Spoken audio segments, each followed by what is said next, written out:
আমাৰ কাউন্টিঙৰ প্ৰসেস চলি আছে আমাৰ যেহেতু হৰদত্ত বিৰত জেডপিচিত আমাৰ 7টা ৰাউন্ড হোৱাৰ কথা আছিল তাত পঞ্চম ৰাউন্ডটো চলি আছে ষষ্ঠ আৰু সপ্তম ৰাউন্ড এতিয়াও বাকি আছে আৰু বাকি আমাৰ পুপাৰ জেডপিচিত আমাৰ যেটো লাষ্ট ৰাউন্ড ষষ্ঠ ৰাউন্ড হেতু পুপাৰ জেডপিচিত চলি আছে বৰিগক জেডপিচিত আমাৰ পঞ্চম ৰাউন্ড চলি আছে তাৰ পিছত আৰু এটা ৰাউন্ড বাকি থাকিব আৰু পাণ্ডুৰিত অকমান অক্সিলাৰি পিএছ আছিল তাত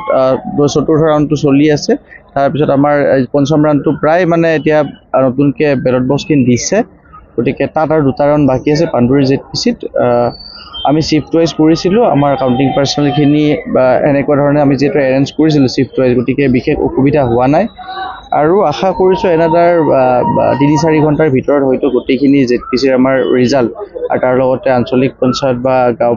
বা পঞ্চায়তৰ যিবিলাক ওয়াৰ্ড তাৰ ৰিজাল্টসমূহ আমি প্ৰায় আৰু 3-4 ঘণ্টাৰ ভিতৰত আমি থাকে দিবলৈ সক্ষম প্ৰমাণ পত্ৰখিনি আমি যেহেতু এতিয়া কাউন্টিং প্ৰচেছ চলি আছে আমি ভাবিছো যে প্ৰমাণ পত্ৰখিনি কাইলে আমাৰ কেণ্ডিডেট সকলে বা তেওঁলোকৰ কোনোবা ইলেকশ্যন এজেন্ট তেওঁলোকে লৈ যাব পাৰিব আমাৰ অফিচৰ পৰা আবেলিলৈকে তেওঁলোকে লৈ যাব পাৰিব দিনৰ সময়খিনি আমি হয়তো প্ৰমাণ পত্ৰখিনি প্ৰিপাৰেচন কৰিবৰ কাৰণে আমি লওঁ কিছুমান এপ্লিকেশন আহিছে আমাৰ ৰিকাউন্টৰ কাৰণে বহুতে এপ্লাই কৰিছে ৰিকাউন্টৰ অবজাৰভাৰ স্যাৰ আহি আছে অবজাৰভাৰ স্যাৰৰ লগত আলোচনা কৰি যদি কৰবাত তেনেকুৱা ধৰণৰ যদি খুব দৰকাৰ হয় বুলি ভাবো যত মাৰ্জিনটোৰ বহুত মানে এটা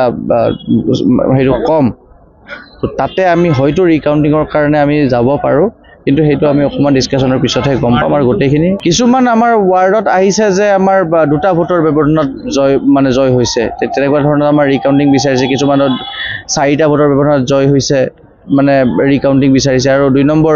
বহুখিনি আমাৰ বেলট পেপাৰ ৰিজেকশনটো আহে যে মানে ভোট বিলাক হয়তো প্ৰপাৰলি দিয়া নাই তেনেকুৱা ধৰণৰ কিছুমান সন্দেহজন থাকি যায় তেনেকুৱা ক্ষেত্ৰত আমি অকমান ৰিকাউন্টিং হয়তো কৰিবলগীয়া হ'ব পাৰে হেতু সময়হে ক'ব আগতে আমাৰ যিখিনি কৰিবলগীয়া আমাৰ ৰাউন্ড আছে গোটেইখিনি কমপ্লিট কৰি লম তাৰ পিছত আমি ৰিকাউন্টিং লগীয়া হেতু তেওঁলোকৰ যদি প্ৰপাৰ কিবা জাস্টিফিকেশন থাকে গ্ৰাউন্ড যদি থাকে ৰিকাউন্টিংৰ কাৰণে যে এটো গ্ৰাউন্ডৰ বেচিছত আমি এপিল কৰিব বিচাৰিছো আমাক ৰিকাউন্টিং লাগে আমি প্ৰক্ৰিয়াৰ ইমান ধৰণে কনভিন্স হ'ব পৰা নাই তেতিয়া আমি ৰিকাউন্টিংৰ কথা ভাবিব পাৰো